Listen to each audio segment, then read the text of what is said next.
با باقی ماندهش کتیر که در خانه هستن جمعه آینده اگر که نماز خوانید براتون جواب خواهید داد. خب در آخر یک چیزی را که در مجلس این سحر گذشته براتون بیان میکنم. تمام توی‌ها مرد فقط در دوره اویله گذرانده شود. مکتب به نقاب رفتن قطعیاً مخ.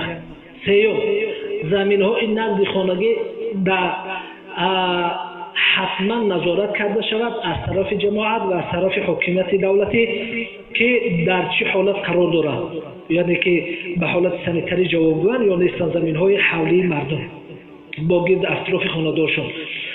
خب چاره‌بینی‌ها سیاسی همشون من، از آن جمله بزکشی من، آش نهار من، افطار من، عید من، حج من، تراویح با ختم قرآن عظیم شان من، حالت فوق‌العاده در تمام جمهوری اعلام کرده شود و در برابرش از پگاه تمام مسجدها نماز خواندن و جماعت برپا کردن، خواه 5 وقته خواه غیر 5 وقته. برادران گرامی من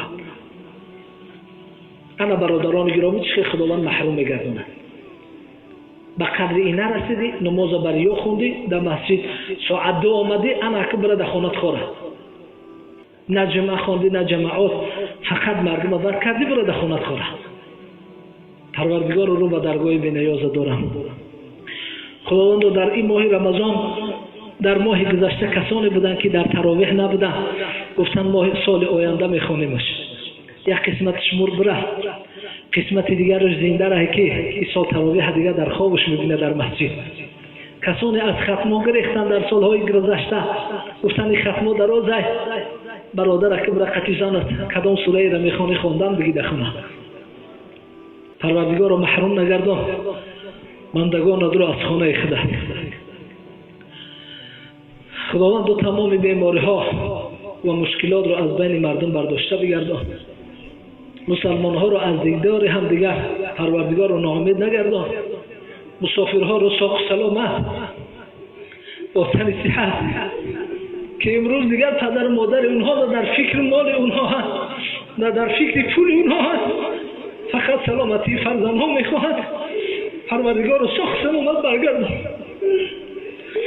خداوند از این عذاب مسلمان ها را در امان نگه بدار. پروردگار بندگانت که به امید آن بودن که ماه رمضان می آید نماز خوان می شود در مسجد عبادت می کنند، خداوند که ایسان از مسجد از عبادت محروم گرداندی، پروردگار مسجدها را در هوش کشاده بگردان.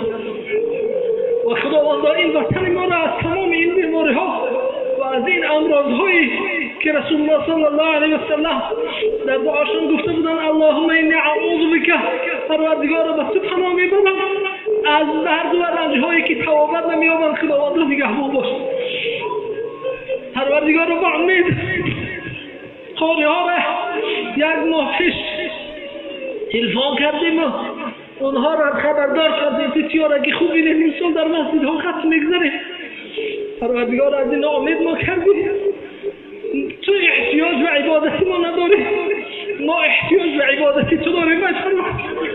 خدا از این عبادت های بزرگ ما را محروم نگردانی. الها خود میدانی که تا جمعه دیگر تا رمضان چی میشه. پروردگار به فضل و کرمت یا الله از پیر و جوان ها از زن و مردهای ما را خداوند کریم الرحیم در راه صراط المستقیم هدایت فرما و این بیماری ها و این عذاب ها را خداوند سبب هدایت ما قرار بده و سبب استغفار ما قرار بده. پروردگار از اون لذتی که در ماه مبارک رمضان می‌بردیم از اون محروم ما گردانیدی. خداوند به فضل و کرامت از رحمتت محروم ما نگردان و در عذابت گرفتار ما نکن. اللهم صل علی محمد في الأولين والآخرين وفي الملائكة الأعلى إلى يوم الدين برحمتك يا أرحم الراحمين. پروردگار از التجا دارم که جنازه برادرها را یا جنازه ما را به سبب این بیماری‌ها توبت نشانده خداوند در بین مردم قرار داده. اللهم تقبل منا انك انت السميع العليم برحمتك يا ارحم الراحمين. همگی برادران گرامی وظیفه‌دار هستند که دعا کنند و هر چیزی که در خیر و احسان های میکنن، انشاءالله در خیرها بستن نشده است. و برادران گرامی در آخر همین قدر گفتنی هستم که شاید جمعه دیگر هم دیگر نمیبینیم که ماه مبارک رمضان برای همه شما این ماه مبارک رمضان تبریک و تحیات میگویم و پروردگار عزیز و شانه بازم دعا میکنم که خداوند کریم و رحیم با رحمت خویش با برکت این سایه افکندن این ماه مبارک رمضان تمام مردم جمهوری ما از این بیماری و از این مشکلات خداوند در حفظ و امانتش نگه داره برحمتک یا ارحم الراحمین.